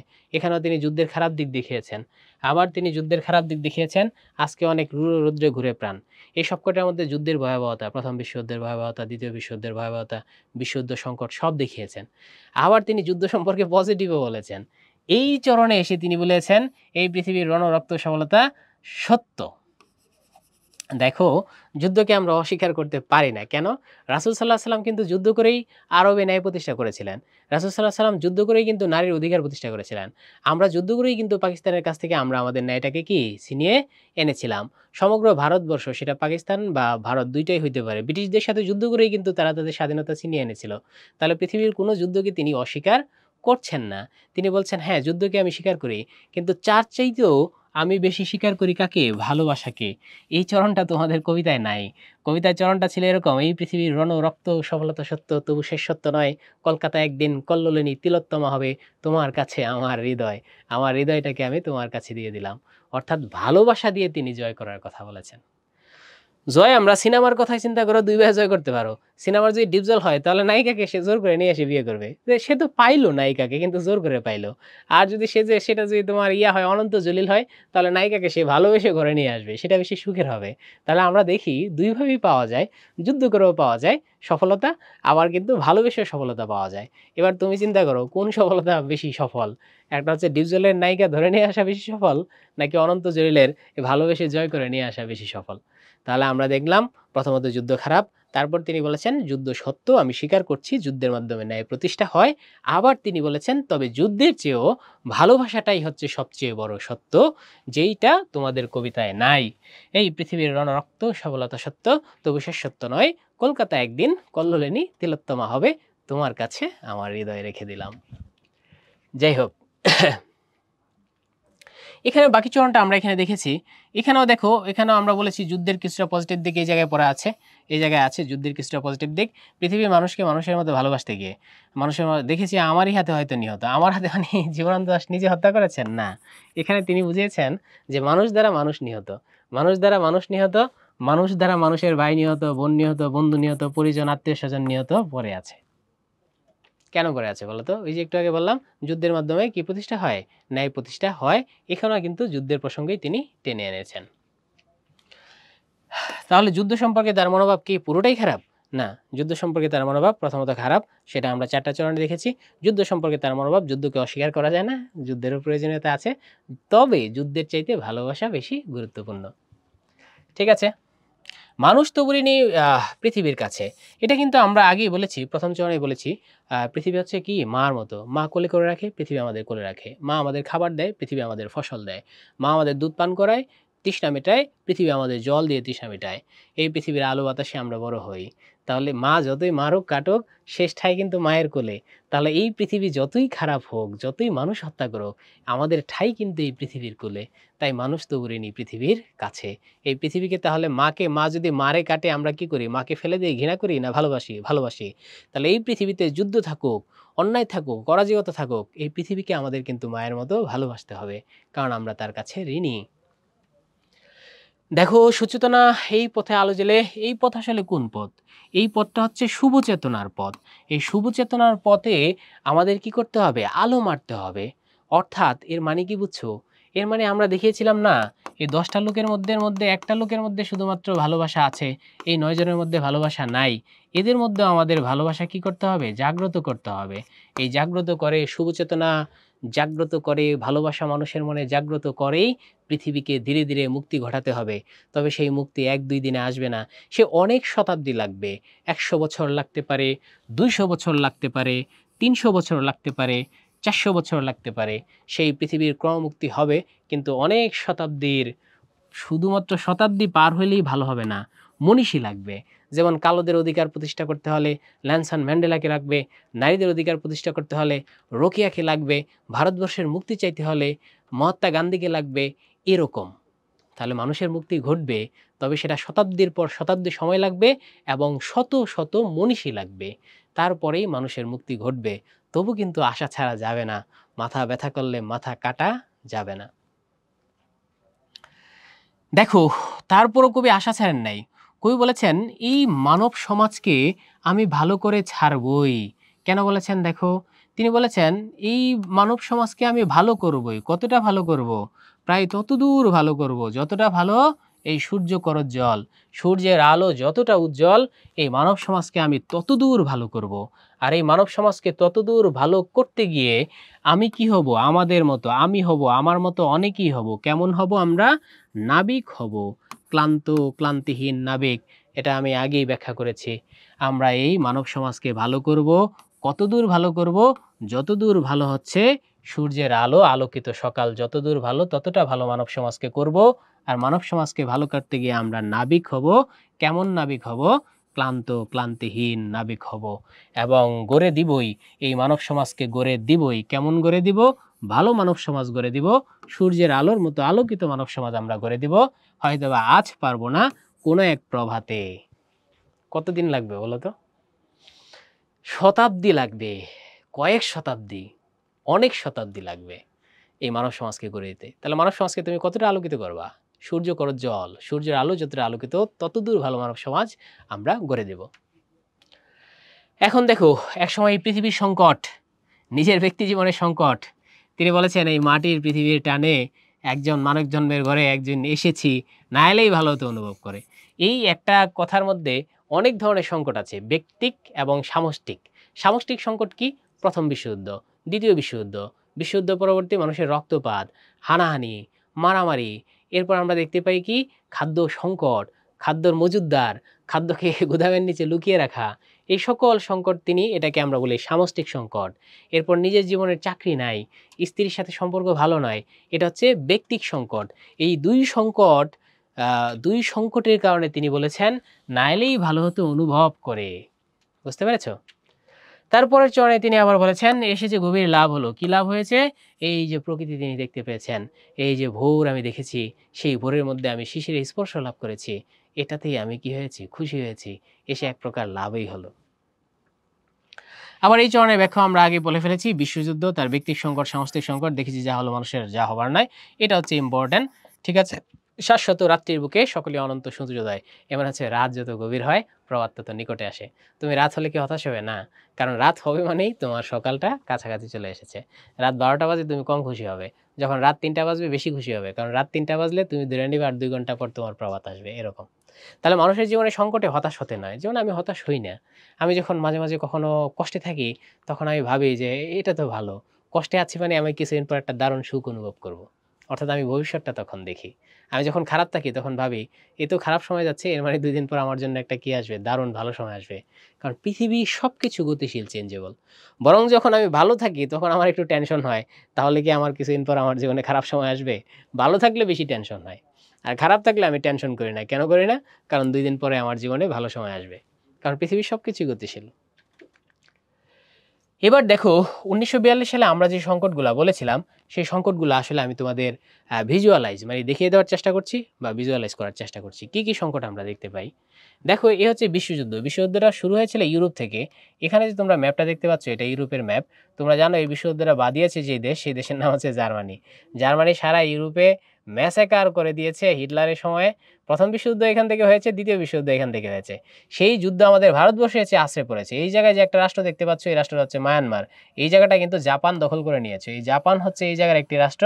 এই জাপান এখান থেকে দেখো চীন ঠিন যা আছে সব দখল করে নিয়েছে, থাইল্যান্ড দখল করে নিয়েছে, কোরিয়া দখল করে নিয়েছে, লাওস, কম্বোডিয়া, ভিয়েতনাম সব দখল করে নিয়েছে, মায়ানমার দখল করে নিয়েছে, ভারতের আংশিক দখল করে নিয়েছে। এই জায়গাটা আন্দামান নিকোবর দ্বীপপুঞ্জ, এটা হচ্ছে ভারত। এই যে ভারতের আন্দামান নিকোবর দ্বীপপুঞ্জ সব দখল করে নিয়েছে। দখল কি এমনিই নিয়েছে, না হত্যাকাণ্ড ঘটিয়ে নিয়েছে? হত্যাকাণ্ড ঘটিয়ে নিয়েছে। আমরা দেখব দ্বিতীয় বিশ্বযুদ্ধে ভারতের 20 লাখ লোক মারা গেছে ভারতের। দ্বিতীয় বিশ্বযুদ্ধের তাহলে টোটাল মৃত্যু কত? টোটাল মৃত্যুর ভয়াবহতা দেখলে তুমি অবাক হবে। টোটাল মারা গিয়েছে প্রায় আনুমানিক 8 কোটি মানুষ মারা গিয়েছে। 8 কোটি। তাহলে তুমি চিন্তা করো সেই যুদ্ধের ভয়াবহতা জীবনানন্দ দাশকে ছুঁয়ে তো যাবেই। তিনি তো মানবপ্রেমী ছিলেন। সবচেয়ে বেশি মারা গেছে রাশিয়ার। এই যে জায়গাটা আছে, এই দেশটা হচ্ছে রাশিয়া, তোমরা জানো। এই রাশিয়ার মারা গিয়েছে তোমার 2 কোটি 40 লক্ষ মানুষ, অর্থাৎ 2 কোটি প্লাস মারা গেছে শুধুমাত্র রাশিয়ার। 2 কোটি 40 লাখ লোক মারা গেছে রাশিয়ার। এর মধ্যে তোমরা দেখতে পারো এটা হচ্ছে সিভিলিয়ান সাধারণ মানুষ, আর এটা হচ্ছে যারা আর্মি বাহিনীর সদস্যরা মারা গিয়েছে। এরপর চায়নাটা এই অঞ্চলে দেখো, জাপানের হাতে, এই চায়নার লোকগুলো সবচেয়ে বেশি মারা গেছে জাপানের হাতে, কারণ জাপান এত বড় চায়নাকে দখল করে ফেলেছিল। চায়নার লোক মারা গিয়েছে কয় কোটি? 2 কোটি লোক মারা গিয়েছে চায়নার।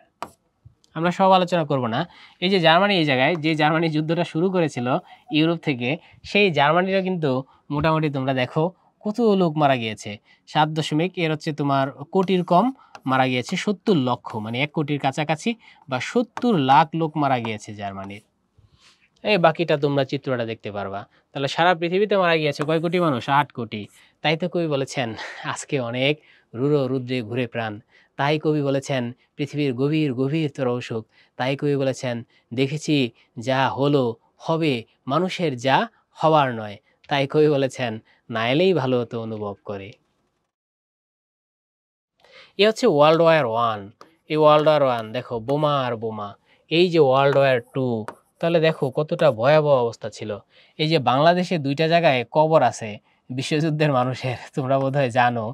চট্টগ্রামেও কবর আছে, তারপর হচ্ছে বিশ্বযুদ্ধের সৈনিকের কবর চট্টগ্রামেও কবর আছে, কুমিল্লায় কবর আছে।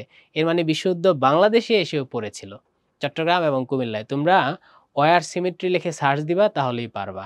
তাহলে বিশ্বযুদ্ধ আমাদেরকেও স্পর্শ করেছিল। এবং তোমরা জানো যদিও কবিতাটা 42-এ লেখা হয়েছে, বিশ্বযুদ্ধের পরেই, এর পরের বছরেই 1943 সালে আমাদের এই অঞ্চলে দুর্ভিক্ষ দেখা দিয়েছে। সেই দুর্ভিক্ষে কোটি লোক প্রাণ হারিয়েছে। তবে এই দুর্ভিক্ষটাকে আমরা এই কবিতায় আনছি না, কারণ দুর্ভিক্ষটা ঘটেছে 1943 সালে আর কবিতাটা রচিত হয়েছে 1942 সালে। দেখো এই কবিতাটায় মারাত্মক পরিমাণে রক্তপাত ঘটেছে, রক্তপাত। এরপর আমরা তো দেখলাম সমগ্র পৃথিবী ব্যাপী একটা সংকট, সেটা আমরা দেখেছি একটু আগেও। দেখো এরপর রক্তপাত, হানাহানি। এই যে দেখো হানাহানি 1942 সালেও ছিল, এটা মনে হয় রিসেন্ট ঘটনা হইতে পারে। যাই হোক, এই হানাহানি 1942 সালে কবি যখন কবিতা লিখেছে তখন এই দেশের মানুষের মধ্যে হানাহানি ছিল। এই যে টোটা যুদ্ধ, আগে আরো বেশি ছিল এই টোটা যুদ্ধ। এই টোটাগুলা মানুষের শরীরের ভিতরে ঢুকে যেত। ওরে কি ভয়ঙ্কর ব্যাপার। আমার নানুর বাড়ি কিশোরগঞ্জ, আমি নিজে টোটা যুদ্ধ দেখেছি। ওপেন মাঠের মধ্যে টোটা যুদ্ধ, মানুষের এদিক দিয়ে টোটা ঢুকেছে, এদিক দিয়ে টোটা ঢুকেছে, সেই ডেঞ্জারাস ব্যাপার। তাই কবি এসব দেখে মানুষে মানুষে হানাহানি, হিংসা, বিদ্বেষ দেখে কবি হতাশ হয়ে পড়েছিলেন। অবশ্য কবিতাটা আশাবাদের, শেষ করেছেন সূর্যোদয় দিয়ে। এখন দেখো আমরা এই যে এটাকে দেখছি হানাহানি, একজন মানুষ অস্ত্র দিয়ে বাঘটাকে শিকার করেছে, কিন্তু কবি কিন্তু এরকমটা চান না। তাহলে কবি চান কোনটা বলতো? এইটা, ভালোবাসা দিয়ে ভয়ঙ্কর প্রাণীকেও বশ মানানো যায়। তাহলে কবি চান কিন্তু ভালোবাসা। দেখছো যে ভালোবাসা দিয়ে এই লোকটা কিন্তু একটা টাইগারকে বশ মানিয়েছে। বুঝতে পেরেছ? তাহলে কবি চান হচ্ছে এরকম। এটা হচ্ছে তোমার, সেও জয় করেছে টাইগারকে। কি দিয়ে জয় করেছে? অস্ত্র দিয়ে। কবি এই জয়ের চাইতে এই জয়টাকে, ভালোবাসা দিয়ে জয় করাটাকে কবি বেশি পছন্দ করতেন। তাহলে তোমরা ভয় পাও না যে ভালোবাসা দিয়ে পরম অনেক ভয়ঙ্কর শত্রুকেও জয় করা যায়। এটা একটা নিদর্শন এখানে আছে। মনে মনে ভাবতে পারো যে ভাইয়া শত্রুকে কি ভালোবাসা দিয়ে জয় করা যায়? হ্যাঁ যায়। এবার দেখো আমরা 2টা কথা সবসময় বলেছি, একটা হচ্ছে সমগ্র পৃথিবীব্যাপী সংকট, সেটাকে আমরা বলি সামষ্টিক সংকট। আরেকটা হচ্ছে কবির নিজের জীবনের সংকট, সেটাকে আমরা বলি ব্যক্তিক সংকট। এই যে নারীটা শোভনা দেবী, একে কবি ভালোবেসেছিল, কিন্তু বিয়ে করতে পারে নাই। পরবর্তীতে আমরা দেখতে পাই এই যে আমাদের কবি সে বিবাহ করে ইডেনের ছাত্রী লাবণ্য দেবীকে বিবাহ করে। কিন্তু আমরা দেখলাম মাঝখানে কবির ৫ বছর চাকরি নাই, আবার ৫ বছর চাকরি নাই। এত কিছুর ফলে তাদের দুইজনের মধ্যে কি ছিল? দাম্পত্য সংকট। তাই আমরা দেখতে পাই শেষ দিকে কবি ট্রামে আটকে যায় তার দেহ। আটকে গিয়ে সে ১০ দিন হসপিটালে কাতরায়। তারপর তার সমস্ত বুকের হাড় পাঁজর ভেঙে যায়। এরপর কবি মারা যায়। এখন আমরা কবিতার আলোকে যা মোটামুটি অনেক কিছু পড়া হয়ে গেছে। এখন আমি তোমাদের স্লাইড আকারে দিব, তোমরা স্ক্রিনশট নিতে পারো, তোমাদের জন্য সুবিধা হতে পারে। দেখো এই কবিতায় হতাশার বিষয় আছে, এই কবিতায় আশাবাদের বিষয় আছে। আশাবাদের বিষয়ে কবি বলেছেন আমাদের প্রেম প্রতিষ্ঠা করতে হবে, মানুষকে ভালোবাসতে হবে, সত্য প্রতিষ্ঠা করতে হবে, মানব কল্যাণ করতে হবে। কিভাবে? প্রায় ততদূর ভালো মানব সমাজ গড়ে দেব আমরা। পৃথিবীর মুক্তি ঘটাতে হবে, এই পথে আলো জ্বেলেই পৃথিবীর ক্রমমুক্তি হবে, মানুষের মুক্তি হবে, এই পথে আলো জ্বেলেই পৃথিবীর মানুষের মুক্তি হবে। অন্তিম সূর্যোদয় আমরা পড়েছি, শাশ্বত রাত্রির বুকে অন্তিম সূর্যোদয়। যুদ্ধ পড়েছি না? পড়েছি। কোথায় পড়েছি? এই পৃথিবীর রণ, রণ মানে কি? যুদ্ধ। এই পৃথিবীর রণ রক্ত সফলতা সত্য শেষ সত্য নয়, কলকাতায় একদিন কল্লোলিনী তিলোত্তমা হবে, তোমার কাছে আমার হৃদয় দিয়ে দিলাম। এই যে দেখো রণ, তাহলে এই কবিতার মধ্যে যুদ্ধের কথা আছে। রণ রক্ত সফলতা, তাহলে এই কবিতায় রক্তপাতের কথা আছে, প্রাণহানির কথা আছে।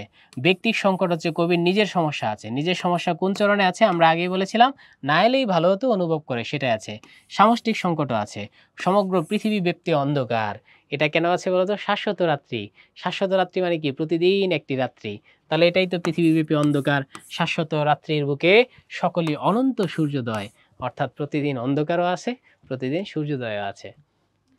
এই যে পাঠ পরিচিতির সমস্ত শব্দগুলো, যে শব্দগুলোকে তুমি বেশি ফোকাস করবে, সেই শব্দগুলো কিন্তু আমি তোমাকে দাগিয়ে দিয়েছি বা আদার্স কালার দিয়ে রেখেছি। পাঠ পরিচিতি কি আছে দেখো। এই কবিতায় সুচেতনা সম্বোধন করে কবিতার প্রার্থিত।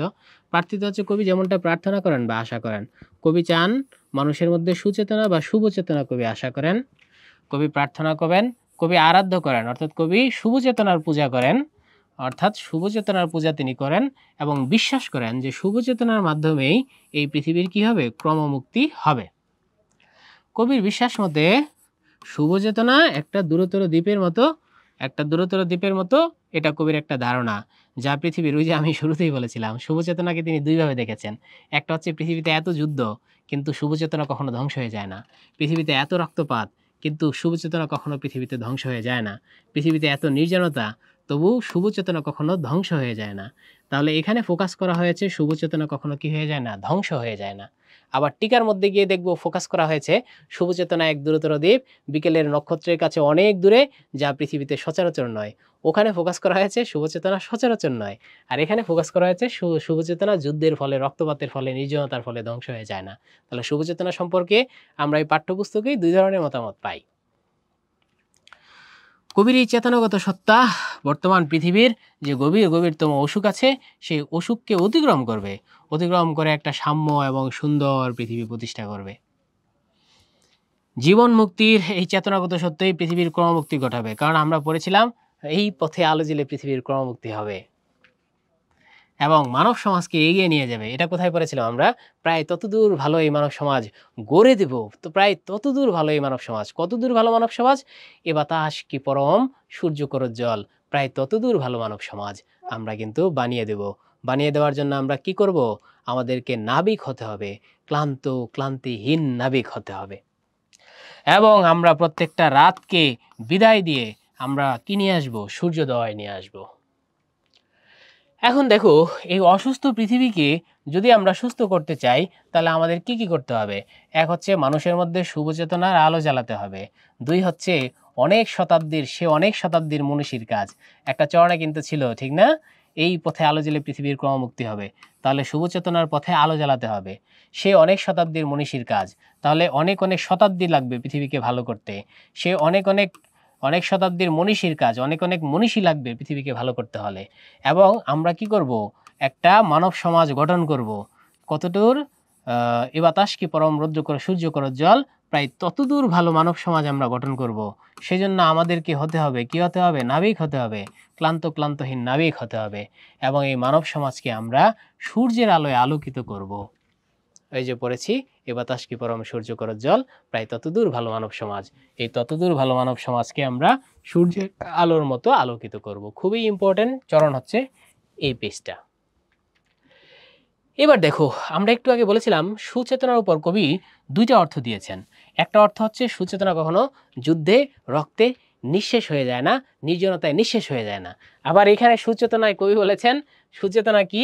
সুচেতনা এক দূরতর দ্বীপের মতো, সেই এক দূরতর দ্বীপের মতো, সেই দ্বীপের মতো বিচ্ছিন্ন। এই চেতনার সবুজে নির্জনতা বিরাজ করছে, এই চেতনা সর্বত্র নয়। দেখছ, সর্বত্র বিরাজমান নয়।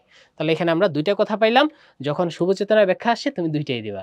একটা দিবা হচ্ছে শুভচেতনা কবির অত্যন্ত আরাধ্য, অত্যন্ত প্রার্থিত, এটি একটি চেতনা, যেই চেতনা কি নয়, এই রক্তে, রক্তপাতে, হানাহানিতে, যুদ্ধে, নির্জনতায় কখনোই নিঃশেষ হয়ে যায় না। শুভচেতনা মানুষের মধ্যে কম হলেও বিরাজ থাকে। আরেকটা ব্যাখ্যা দিবা, শুভচেতনা হচ্ছে এক দূরতর দ্বীপের মতো, যা নক্ষত্রের কাছে অনেক দূরে, অনেক দূরে, এই ব্যাখ্যাটাও দিবা। এবং শুভচেতনা মানুষের মধ্যে সচরাচর বিরাজমান নয়। দুই ব্যাখ্যাকে একসাথে করে দিলেই শুভচেতনার ব্যাখ্যা হয়ে যাবে। আমরা এগুলো পড়ে ফেলেছি, সবই পড়ে ফেলেছি। এই পৃথিবীর রণ রক্ত সফলতা সত্য তবু শেষ সত্য না, এটা যুদ্ধ সম্পর্কে বলেছে। পৃথিবীতে অনেক রণ আছে, যুদ্ধ আছে, রক্তপাত আছে, প্রাণহানি আছে, সব কিছু আছে, কিন্তু এই ধ্বংসাত্মক দিকটাই পৃথিবীর শেষ কথা নয়। শেষ কথা হচ্ছে তোমার কাছে আমার হৃদয় বা ভালোবাসা। এটা আমি কেন নিলাম? যাতে মূল বইয়ের টিকার সাথে তুমি পরিচিত হইতে পারো, তাই এটা নিলাম। ব্যাখ্যা কিন্তু আগেই শেষ, শুধু তোমাকে দেখিয়ে দেওয়া।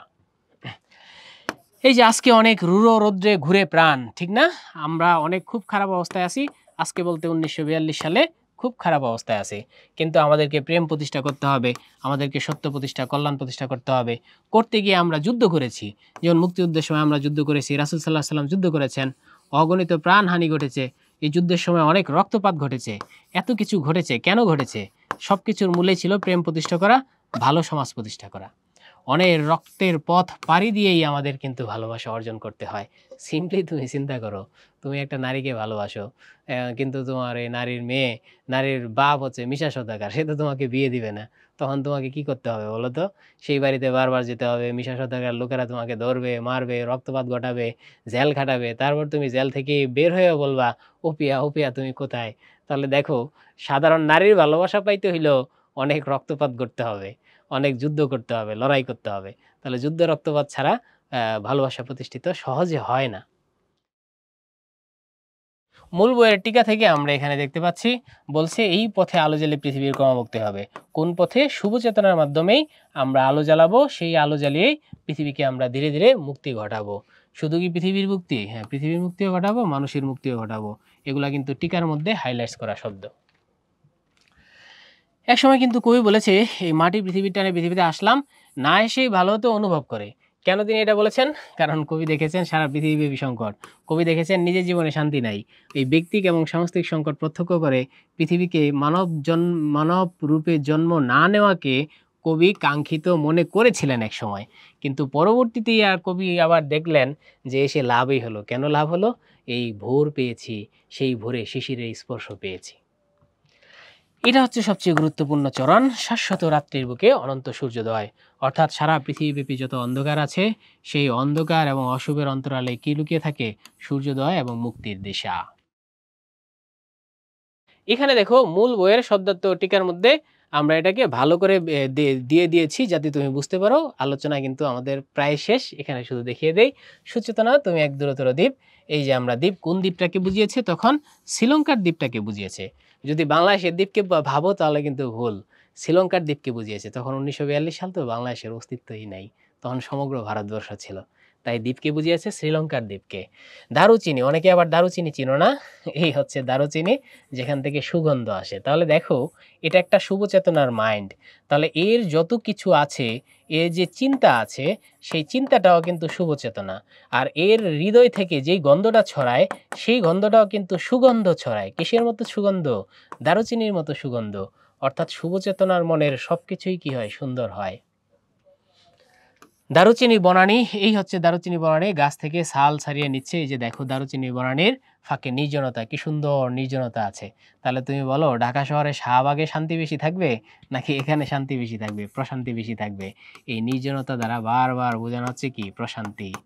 অর্থাৎ একটা শুভচেতন মনে সুগন্ধ থাকে, শুভচেতন মনে প্রশান্তি থাকে। যাদের মধ্যে শুভচেতনা থাকে তাদের মধ্যে প্রশান্তিও থাকে, সুগন্ধও থাকে।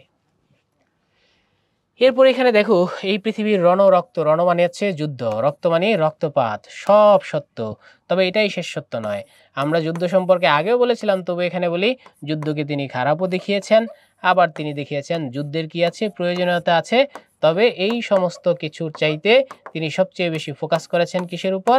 ভালোবাসার উপর। আমরা একটা টাইগারকে দেখেছিলাম, ভালোবেসেও টাইগারকে বশ করা যায়, জয় করা যায়। তাহলে দেখো, এই যে যুদ্ধ, যুদ্ধকে আমরা অস্বীকার করতে পারি না, কারণ 1971 সালে আমরা যুদ্ধ করেই দেশ পেয়েছি, অস্বীকার করতে পারি না। কিন্তু যুদ্ধ জয়ের চাইতে ভালোবাসার জয় অনেক বেশি উত্তম, সেটাই এখানে বোঝানো হয়েছে। দেখো, পৃথিবীতে সকল যুদ্ধকে আমি সত্য বলে মেনে নিলাম, তবে এটাই কিন্তু একমাত্র শেষ কথা নয়। শেষ কথা হচ্ছে তোমার কাছে আমার হৃদয়।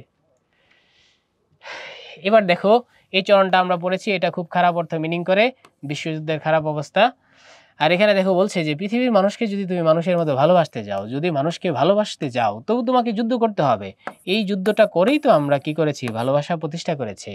আবার সে বলেছে এই যুদ্ধ করতে গেলে অনেক রক্তপাত হবে, সেই রক্তের পথ পাড়ি দিয়েই তোমাকে ভালোবাসা প্রতিষ্ঠা করতে হবে। দেখো কি বলেছে, অনেক রক্তাক্ত পথ পাড়ি দিয়েই আমাদের ভালোবাসার ভুবনে পৌঁছাতে হবে। এই সবগুলা কিন্তু আমরা মূল বই থেকে বলছি। যদি প্রেম প্রতিষ্ঠা করতে চাই, সত্য প্রতিষ্ঠা করতে চাই, কল্যাণ প্রতিষ্ঠা করতে চাই, তাহলে পৃথিবীতে আমাদের প্রাণহানি ঘটতে পারে, রক্তপাত ঘটতে পারে। এরপরে অনেক রক্তাক্ত পথ, এই যে অনেক রক্তাক্ত পথ পাড়ি দিয়ে আমাকে ভালোবাসার ভুবনে পৌঁছাতে হবে। এই পথে মানে শুভ চেতনার পথে আলো জেলে পৃথিবীর ক্রমমুক্তি হবে। এই যে দেখো, এই যে ভালোবাসা দিয়ে কেবলমাত্র পৃথিবীর মুক্তি সম্ভব। এই অন্ধকারের মধ্যে আমরা আলো দেখতে পাচ্ছি, ঠিক না? পৃথিবী ব্যক্তি গভীর অসুখ, সেই অসুখকে মুক্তি করতে পারে পথ একটাই, সেটা কি? শুভ চেতনা। শুভ চেতনা মানে কি চেতনা? ইতিবাচক চেতনা। এই এই ইতিবাচক চেতনার পথে আলো জ্বালানোর মাধ্যমেই আমরা পৃথিবীর মুক্তি, মানুষের মুক্তি ঘটাবো। এই যে দেখো, না এলেই ভালো হতো। এখানে যেরকম পৃথিবীর সংকটকে তুলে ধরা হয়েছে, পাশাপাশি কবির ব্যক্তি সংকটকে তুলে ধরা হয়েছে। পৃথিবীর সংকট তো আমরা আগেই পড়েছি, ব্যক্তি সংকটটা দেখো, এটা হচ্ছে কবির প্রেম, ভালোবাসা। এটা হচ্ছে কবির স্ত্রী, মানে কি বিবাহ করেছে একে, এই ভালোবাসা করেছিল, পায়নি, বিবাহ করেছে, তাহলে এখানে একটা সংকট। এরপর তার জীবনে খাদ্য অভাব ছিল, 5 বছর 5 বছর 10 বছর চাকরি নাই, এই জন্য ব্যক্তিগত জীবনে সবসময় স্ত্রীর সাথে কি ছিল? ঝগড়া ছিল। এবং আমরা পড়েছি তার যে উপন্যাস মাল্যবান, সেখানেও কিন্তু এই ব্যক্তি জীবনের কথা আছে। দেখো কি বলেছে এই কথাটায়, ব্যক্তিক সংকট এবং সামষ্টিক সংকট প্রত্যক্ষ করে পৃথিবীতে মানব রূপে জন্ম না নেওয়াকেই তিনি আপাতত ভালো মনে করেছিলেন। তারপর আবার নিজেকে সান্ত্বনা দিলেন যে এই শুভ চেতনার প্রাপ্তি, বিশেষ করে এই সমুজ্জ্বল ভোর দেখতে পেয়েছি, শিশির দেখতে পেয়েছি, এটাই আমার শান্তি ছিল। এটা শেষ চরণ, শাশ্বত রাত্রির বুকে সকলে অনন্ত সূর্যোদয়। এখানে অনেকগুলো চরণের মিল আছে। আমরা পড়েছি রাত যত গভীর হয় প্রভাত তত নিকটে আসে, ঠিক না? সেটা এখানে ব্যাখ্যা করেছে। পৃথিবীতে যতই অন্ধকার থাকুক, সমস্ত অন্ধকারের আড়ালেই কে থাকে? সূর্য লুকিয়ে থাকে এবং মুক্তির দিশা থাকে। সুচেতনা বা শুভ চেতনার বিকাশের মাধ্যমেই এই পৃথিবীর আলোর দেখা মিলবে। তাহলে মোটামুটি আমাদের কবিতা সব শেষ হয়েছে। আমাদের যে এখন যেটা আমরা দিয়েছি, এটা হচ্ছে মূলত যে প্রিপারেশন বুক আছে উদ্ভাসের, সেই প্রিপারেশন বুকে আমরা আরও বেশি সুন্দর করে ব্যাখ্যা দিয়েছি। এখানে আর আমরা বেশি কিছু বলবো না।